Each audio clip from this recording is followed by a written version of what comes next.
Welcome to the Digital Agency Growth Podcast. I'm your host, Dan Englander. So today on the show, we're very excited to welcome Chelsea Olsen. So Chelsea is a fractional Chief Growth Officer, or CGO, which is a newer abbreviation, who works with agencies and B2B service-based businesses. She started her career in finance, working for the nation's largest banks, and transitioned over to the agency space in 2017. She's also founded several companies, one of which made it to Shark Tank, which we definitely have to get into if you say the name Shark Tank. Want to hear the story. And she's a growth and sales specialist who loves teaching agencies how to scale. Chelsea, welcome to the show. Appreciate it. Thank you. Glad to be here. Yeah. And we were just talking before I threw on the recorder because I think we see a lot of the same things in the agency space, which is always nice knowing that you're not going crazy talking to somebody kind of experiencing the same sort of thing. So maybe let's start from the beginning. So like, how did you first get into sales and what was your journey like kind of falling into a role like this? Yeah, we're going to throw it back very far.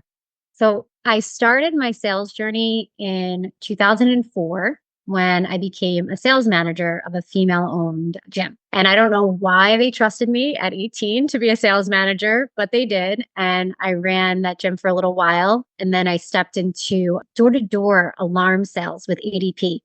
And this is all down south in South Carolina and Georgia. So there were a lot of new builds, a lot of opportunity to make money for a college kid. And I continued with the sales throughout my college career, graduated with a finance degree, and then I landed in the finance world in Manhattan. That's really interesting. And I was just smiling because I didn't go through that sort of like boiler room experience as much. But I have a close friend of mine who I actually talk about in my book, who was a door-to-door salesman for alarm services in Florida. And he would just have crazy stories. He would have stories about somebody ODing on energy drinks and then going back to work and closing 3 deals.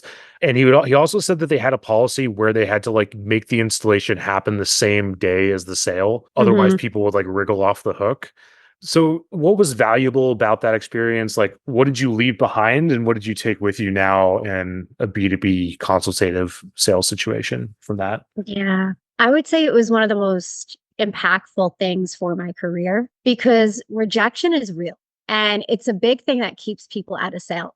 Most of the time, people are getting rejected on a phone call or via email or just getting ghosted. But when you're doing door-to-door sales and someone's literally slamming a door in your face, it hits different. And you really learn how to handle that rejection and you understand that it's a part of the game. And then you understand that, okay, I'm going to get this many no's to get maybe one yes. And you see the income that comes from that one yes. So then you like gamify the experience and the no's don't matter anymore. And it was a very interesting time because I think I didn't have it as bad as some of the guys had it because people would open the door, at least for me. They might have thought I was like selling Girl Scout cookies or something because I was very young. I mean, I looked very young. But yeah, they were a little bit more receptive to me. But it was an interesting experience. Yeah. And you touched on something interesting. That's definitely a live wire issue, right? Which is like, it doesn't get talked about enough, but like between genders, what are some of those pros and cons that you've seen in your career between men and women in sales? Yeah. So going back to receptivity, people may be a little bit more receptive or softer with the no, although I definitely had plenty of doors slammed in my face over the past 20 years. But I think for women, yes, we may be able to get in the door a bit easier, but we have to prove competency once we're there.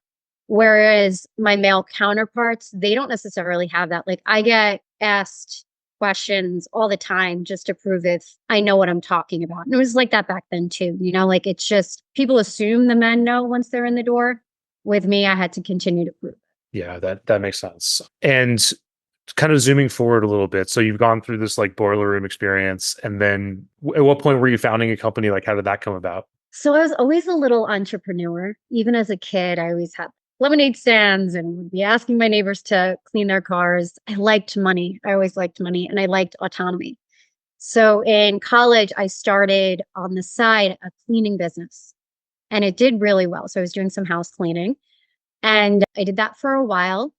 And then I met my friend, Megan, who had started in South Carolina a company called the Caddy Girls. I don't know if you've ever heard of it. It's a female-only caddying company. And in South Carolina, Myrtle Beach, it's like the golf capital of the nation. There was a lot of opportunities for women, for young females to go caddy for these men's groups. Sometimes they were just male outings or bachelor parties or fundraisers. And I saw an opportunity there. So I became a co-owner with my friend Megan and said, let's take this larger. Let's go to different states. And we branched out. I think in a year and a half, we went into 9 different states in 9 different markets and really blew up the business. Did that for a number of years because I always needed extra income. I always liked multiple streams of income. I didn't like just relying on one job. Even though I had a good job, I worked for JP Morgan. It was like I just needed other streams of income. So yeah, ran the caddy company for a while. Gotcha. Was that the Shark Tank business? That was, yeah. So I exited shortly before I had my daughter. I had some concerns about some things that were going on, and I was like going to be a mom. So I was like, I think I need to legally detach from this. And, Megan's wonderful, the company's wonderful, but I was just concerned. And then, yeah, got on Shark Tank and she went on and she did a wonderful job, but she turned out mom. Gotcha. Yeah, that there's probably a lot of stuff that goes on behind the scenes and vetting those Yeah. businesses. Some liabilities at times, hired hundreds and hundreds and hundreds of promotional models and caddies. I mean, it wasn't just caddying. We branched it out to doing experiential marketing, promotional modeling. We were doing coyote ugly style bartending at bike rallies across the nation, doing all the staffing. It was just a lot of girls, a lot of things, a lot of risk. Yeah, and I guess once you go through that, the agency business seems easy, maybe. Yeah, yeah, Yeah, it a is. lot less to juggle. That makes sense. Thanks for kind of taking us through your background. So, how did the agency focus come about? Like, how did you land in that niche? Yeah, an act of God, I would say. So I worked in finance, I was in banking. I, had my first daughter, and I really didn't want to go back to commuting into the city, to those long hours. I wanted to have more of a work-life balance. And I took some time off when she was first born. She also had some hip dysplasia, so I was tending to her. And then when I went to jump back into the workforce, no one would hire me. And it was weird. It was like a year and a half. It's not like I took that much time off, but they would say, like, even a year, they'd be like, what have you been doing? Right. And I'd be like, I was taking care of another human. What have you been doing? And they just like could not get back into my field. And I, at the time, sometimes we feel like, why is this happening? A little bit of a victim, but I started to realize like it was happening for me and it was God's will. So long story short, randomly a recruiter reached out to me about a nonprofit advertising firm who was looking for a business development manager. And I knew nothing about nonprofits, knew nothing about the agency world or what they did. It was a lot of like traditional media with digital advertising. And I said, yeah, like I'll go talk to them. And I took the position. And it was literally a third of the salary I was making prior to having my daughter, but I took it because I needed something. Yeah, that makes sense. And what did you find on the ground? Like, what were your first impressions of how sales is done in an agency versus what you were used to? It was so weird to me because when I got into that position, they had no leads. They had a CRM. So they told me they had leads. They didn't. They had some names in a CRM. They had like some past clients. They weren't giving me any book of business whatsoever. They didn't know. They kept calling their like prospects clients. Like they just literally had no idea of what lead generation was at all. It was bizarre. And I understood marketing. I owned an experiential marketing agency. The Caddy Girls, the subset was the experiential marketing side, and I loved it. So I deeply understood marketing, but I didn't understand how a marketing agency had zero idea of sales. Yeah. And then turned to me coming with no contacts and said, okay, you need to bring in $1 million. I was just like, what? How? Right. But thank God I was an entrepreneur, right? Because I brought that mentality. And I had wonderful training at JP Morgan, at Capital One. They do give you amazing sales training. They really do. Yeah, maybe we could do a little sidebar on that. Like, what do you think makes for really good sales training? And without spilling the goods on anything proprietary there, like what were they Yeah. doing? I think it's like number one principle of sales. It's like volume. You have to do outreach. You have to do the stuff you don't want to do. You have to get those no's. You have to connect with enough people to get the yeses. And I always knew that, which means peeling it back is like you need you need contact information. You need thousands of people to reach out to get the word out about your business and what you do and the problems you solve and how you can help people. And if you don't have that, you have to go get that first. And then you have to hit the phones or do it via email. I mean, things have changed since 2000, the early 2000s to now. but it's always going to be the same thing. You need leads and you need to reach out to them. That's truly like just the foundation of how building a business works.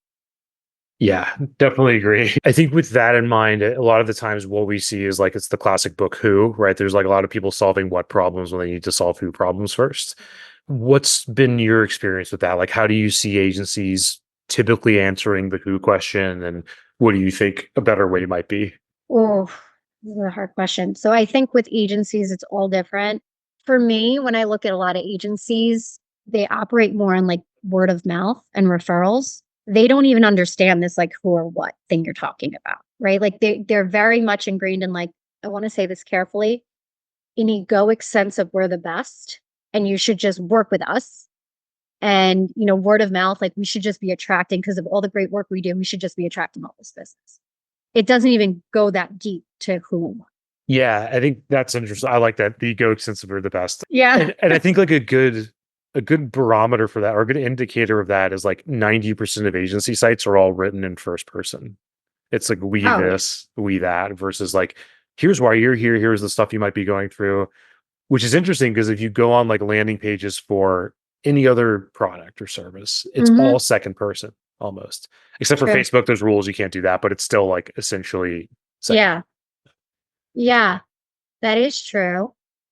And even like it's interesting. Yeah. Like so when I first started working with agencies, I would have them read this book, Gap Selling, Mhm. by Keenan. I've heard of it. I've never read it though. Yeah. And it's similar. It's like identifying the problem you solve. Like, what are you actually doing for these people? Because no one gives a shit about you, right? Like, Yeah. you can, like you're saying, their websites, it is always true. It's always about like what they do. It's not the problems that they solve for their clients. And even their case studies, I was just literally before this call looking at case studies for an agency and it removed that element. I'm like, but what problem did you solve? What was the result for the client? Right? Not like your ads look pretty that you created, although they're lovely, but like, what did you do essentially? What problem did you solve? Yeah, exactly. There's a few different places to go. I think one is like, well, imagine that I'm an agency owner and I'm listening to this. I've been around the block for a long time. Business is still referral based, maybe for years, but I know that I need to build something more reliable and sustainable to achieve whatever goal I have, whether that's to sell, grow, etc. And I know I need to eventually get out of the sales seat to do that. What should I be thinking about? Like, when is it time to hire for sales? And what should that role look like if I've never made that work before? Yes, I'm so glad you brought this up. We did talk about this before. I wrote an article on this topic. You wrote something on the topic. We are just very like mind on this. There needs to be a foundation in place. When I stepped into that nonprofit advertising agency, I was truly set up for failure. Thank God I learned LinkedIn and I learned how to do the things I did in a very short time. But I would say majority of people would have failed. And they did because they hired people before me who failed. Number one thing you need to do is have leads, have a good sense of your ICP, your target audience, who you can really help. Not that you can help everybody, but like looking at, okay, who have I helped in the past? Who's similar to them? What story can I tell? What problems have I solved for this subset of nonprofits or subset of businesses? And now let me look at that commonality here and say, okay, I'm going to reach out to these similar people, tell the story, share how I can solve their problems because I understand their problems because I'm solving them, right? Like, really not just saying, like, I can help everybody, but what are the commonalities? Digging through your past experiences, looking too at things in your financials, Pareto's principle, that 80-20 rule. 20% of your clients probably are driving 80% of your revenue. Okay, we should probably go after those people. But again, like this is how we build leads. We build a database and then deciding, all right, how am I going to go after these people? How am I going to connect with them? How am I going to get discovery calls, which is a word they often don't know. So we could even say, how are you going to get a meeting? How are you going to get an intro meeting with these people? That's where it begins. And not to plug what you do, but like hire someone like you. Like hire someone like your agency that will do the outreach because most of the time they are not ready to hire a salesperson. They're not. Yeah. They need to hire cold email outreach person, or I like to say like the warm outreach person or learn how to do it in-house where they're doing automated email. Learn LinkedIn. That was the first stop for me because I understood email and everything. LinkedIn outreach using Sales Nav to scrape leads using the technology, engaging with people on LinkedIn, doing events. Like there are so many things you need to start with before you just say, okay, I'm going to hire someone 120,000 and expect them to bring in millions of dollars. Yeah, definitely agree with all that. And I think that like what we found with it is that outreach can often be a way of doing research as well as closing deals, right? Because you're not just going to wave a magic wand or like open a fresh Google Doc and be like, okay, our niche is credit unions, because that's one of the 500 niches we've worked with and we like them and we make money off of them. It's going to keep getting more and more exact as you have these conversations and so on. So I think outreach is a great way to do it. There's others too. There's posting content on LinkedIn and proactively engaging with people. So I definitely agree to that. So let's say that like there's an agency that's made that work and like the owner is getting a sustainable number of leads and they kind of have this process down. Yeah. What should they be looking for in that first hire? Like what are the sorts of qualities that when you're helping people with hiring, what are you Yeah. usually looking for? Yeah. So there's another framework that I love, and it's from Gino Wickman. He wrote a book called Traction. Mhm. But even prior to Gino Wickman, I had my father. And my father's an entrepreneur. And like I have certain words of wisdom in business from him. And it mimics exactly what I'm about to say. So you need to follow something called GWC. It's a 3-part framework. Does the person get it that you're hiring? Do they get what you do? Do they understand? Like, do they get what you're trying to do, where you're trying to go, what your business does? They have to understand what you do, what you sell. If you sell websites, they need to understand websites. Do they want it? Do they want the growth that you seek? Do they want to hit the numbers? Do they want to make the money? Do they want to work for you? Because a lot of people pretend they want to work for you, but they don't actually want to work for you. They just want money. So you have G, do they get it? W, do they want it? And then C, this is a big one. Do they have the capacity to do it? Capacity could be life capacity, like maybe you're hiring a single mother and capacity wise, she just doesn't have the time right now to dedicate the amount that you need, or capacity as in like they're just not mentally capable. Not everyone is. And that's not something we talk about. But just because someone gets it, they want it, doesn't mean they're capable of doing it. So you have to look at all 3 of those things, GWC, and evaluate people on that. And also in your own life, like if you're about to take a position, and I've been there, I'm fractional, like, of course, I've taken on too many contracts. I've had a capacity issue. Like, I then had to hire a team, and now I'm running a business and being a fractional chief growth officer and like want to pull my hair out. So it goes both ways. You have to always be looking at that. Yeah, I've never heard that framework before. And I think that's really good. I like it because it's some of it conforms to like what we've been doing for a little while, but it's a good label for it. The get it thing is huge, right? Because Yeah. it's not like we're selling backpacks here. Like we're selling things that are kind of complex and very inside baseball. And if you get somebody that's not of your world, and Mhm. like one of the first questions that we ask potential hires is like, what is your understanding of what we do? And what that will reveal is like sometimes like 70% of people probably did 2 minutes of research, which is a problem.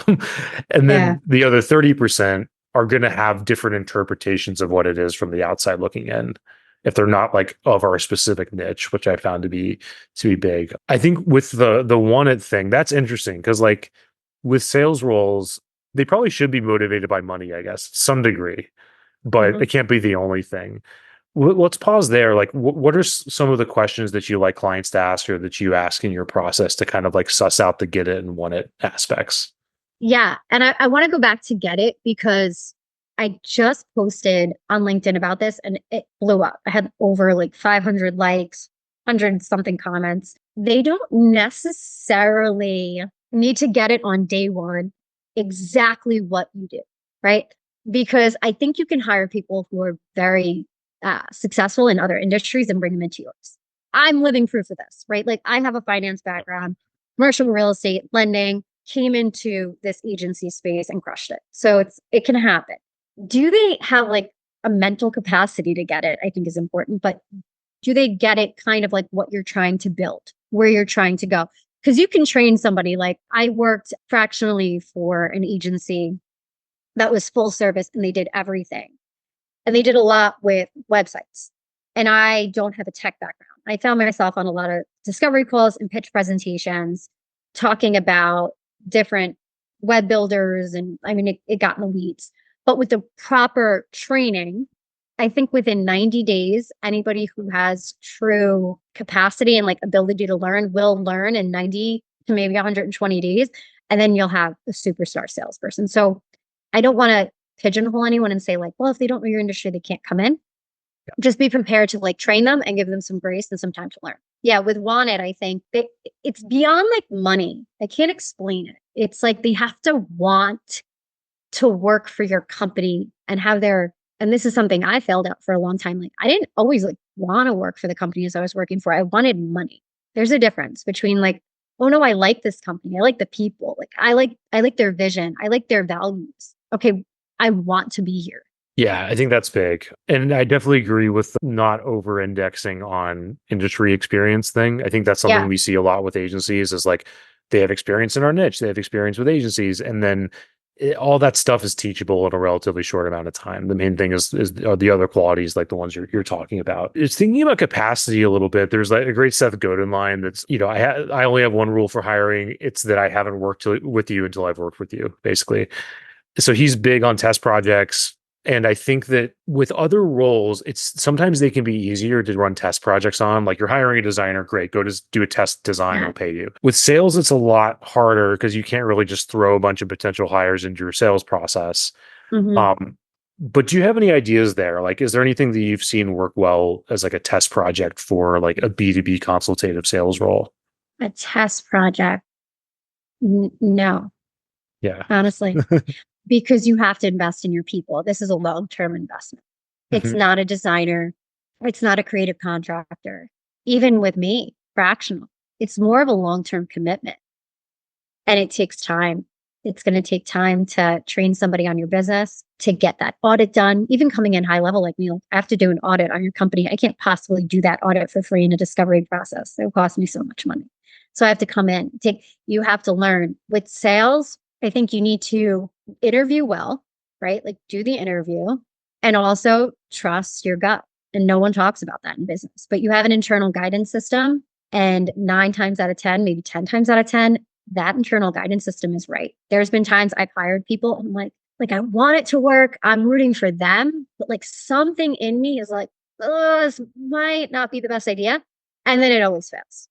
Right. Like, so with sales, especially like big roles, CROs, chief growth officers, directors of sales, like that's a big investment. They're going to be with you. They're going to have to learn. They're going to come on. It's going to be a long-term thing. You really got to feel them out, have a long interview process, give them a chance, but yeah, trust your intuition. Yeah. And for me personally, I think other people have said this too. Like you trust your gut in the negative. Like if you have a positive feeling, it may not mean anything, but if it's negative, you should probably listen. No, that's true. And maybe we should listen to the positive more too, right? Like there's something to be said about that. Yeah, that makes sense. And I think that one thing that you mentioned earlier is the idea of like keeping up volume and everything, which we're definitely big believers in, and like the Mhm. consistency.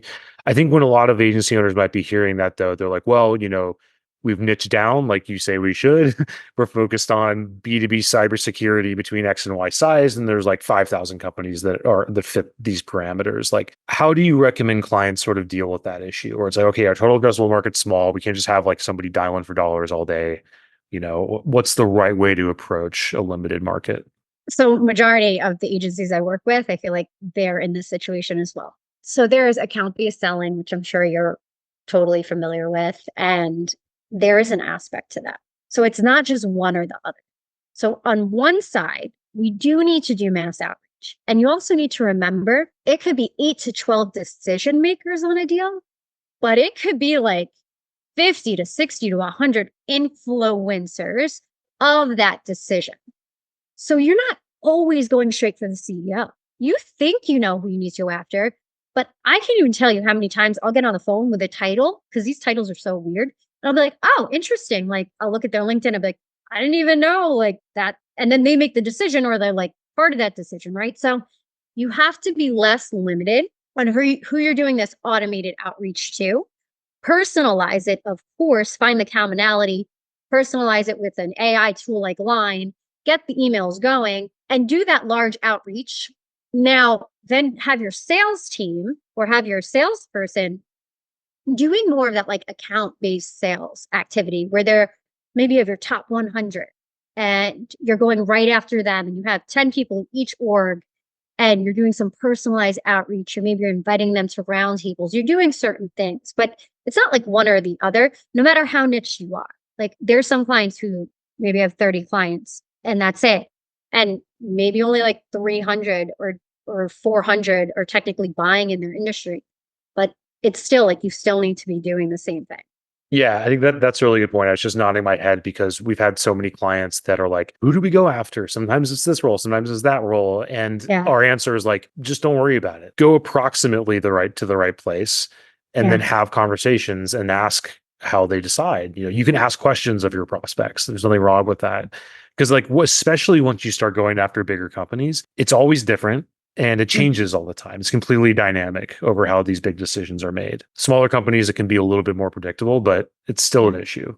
So I think that's a really good point. That's great. And I think like getting towards, a lot of agencies that are trying to build this repeatable process and trying to figure out where to play, it's overwhelming the number of internal marketing and sales options, right? Like all the things that you can do and the trade shows and the outreach and the ads. How do you recommend that agencies figure that out? Like what's the cadence? Like how long should they run these experiments and how do they figure out where they should play ball?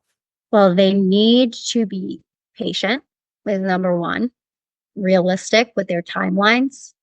So going back to what I said before, they have to be doing outreach via email. It's a non-negotiable. Any company at this point needs to be prospecting via automation, hands down. So they need to be running a campaign for a year where they're doing that outreach. And we're not talking about email newsletters. Those are marketing newsletters. It's a whole separate thing. This is one-to-one personalized emails where your DNS records, your Gmark has all been verified. You have good deliverability. These are one-on-one emails coming from like a Gmail. They need to be running that for a year in the background to get started. They also need to be having like sales ambassadors, people on their team who maybe like a portion of their role is sales right now. And they're doing some LinkedIn outreach, which means they're connecting with people, they're commenting on people's posts, they're posting some content because they can't possibly be like you can't post content on an account on LinkedIn. You're not going to get any, you need a person. So you have a couple of those ambassadors working for you. That's like bare bones minimum before you go to a trade show, before you buy a booth, before you do any type of like LinkedIn advertising. Honestly, I know these are marketing agencies, but majority of the time, like the marketing that they do isn't going to work unless it's like SEO stuff, Google search, yes. But a lot of the marketing they do for their clients isn't going to work for them. It's just not. So to start, email outreach, LinkedIn outreach, cold calling, posting private or like smaller roundtable events with top leaders, trying to carve out a space somewhere. That needs to be happening. And then like they can consider, trade shows and stuff. But there's a lot of stuff in between there before they just start hopping over to trade shows. Yeah, I think that's really good. And like, I think what we found is that like outreach can weave its way into everything else. Like if you're going to a Yeah. trade show, you set up meetings before, during, and after, and that sort of thing. I think that probably a lot of people are listening and they're like, okay, that sounds overwhelming. I'm the owner and I sell when we get a referral or we have like a part-time person that helps with some sales and marketing stuff or helps with our newsletter. Like if it's just me and I have like a part-time role that can devote 10 hours to this, give or take another role or two, what do I prioritize? Like what's my starting place? It doesn't have to be tactical. It doesn't just have to be one channel, but like how should I be thinking about this? Email outreach, number one, all day, every day. People, B2B, it's email outreach. You have to do that. You can hire a VA to manage the inbox because someone's going to have to manage it and outsource it. Like, yes, you can, well, maybe not, right? Like there's ways where I've set up cold email outreach using something like Instantly, Mailstand, Lemlist inside of agencies. That gets too overwhelming for a lot of them. They usually have to hire someone to run it and then just have like a VA check the inbox a few times a day, see if any leads are coming in, respond to the leads on time. Like invest the money in someone else doing the email outreach for you if you're that overwhelmed. If this is like a founder-led sales situation, hire a VA to just check the inbox because you're having someone else, a vendor, send out the emails, check the inbox, be proactive in the responses, making sure the meetings get scheduled.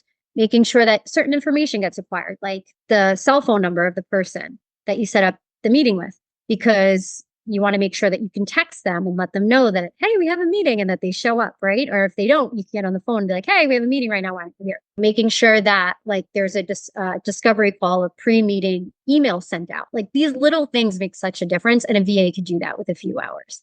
Because realistically, you're going to get like 8 to 10 meetings a month, like maybe a little more, but maybe less, right? Like, so it's not going to take a ton of time. And then LinkedIn, like it has to happen. But you could use programs like Dripify, expand.io, and there's millions connected. There's so many of these automated programs. Once you get them set up and installed, they just run on their own. And then use your VA to check the inbox, schedule discovery calls. That's it. And then you need to free up your time for discovery calls, time block. Yeah, I think a lot of people appreciate how focused and like specific that is, and that's really good. And you're obviously preaching to the choir because we I we do know. outreach all day, and it's great. I think that said, though, I'm going to steel man. I'm going to give you the usual objections and just Yeah. hear your thoughts on those as another salesperson. So when somebody says, "I get outreach like this all the time. It's annoying, and I don't respond to it. Why should I do it?" What do you say?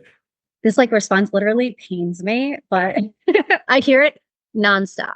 And I've posted about it and I've written about it in articles. So number one, I always ask them, like, do you know how many ads you see a day? How many ads do you think you see a day?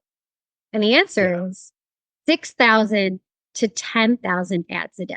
So should Coca-Cola stop advertising? Like, no, they shouldn't. The other thing is just because you ignore it doesn't mean everybody ignores it. There's a big thing in our whole world where everyone thinks people think like that, but that's not the case. If someone has a problem and you email them with a solution to their specific problem, they will get on the phone with you. And you need to be okay as a business owner, and your little ego needs to be okay with the fact that maybe 97% of the people you email are going to delete your email, not care about what you're emailing them, not care about your business. Or it's, maybe it's not the right time, or maybe it's just like they don't care. That's okay. You're not after that. They can just delete it. Okay, that's a part of working now. We have to accept that we have to delete emails that aren't relevant. That other 3%, 1%, 2%, you're going to solve their problems. You're going to make money. But like, that's what you need to be focused on. You need to be focused on the yeses, not the people closing the door in your face, the yeses. And I could also say, like, as a business owner myself, I've received these emails, but there have been some emails that spoke to my specific problems, and I've caught them and I've jumped on a call. So I know it works.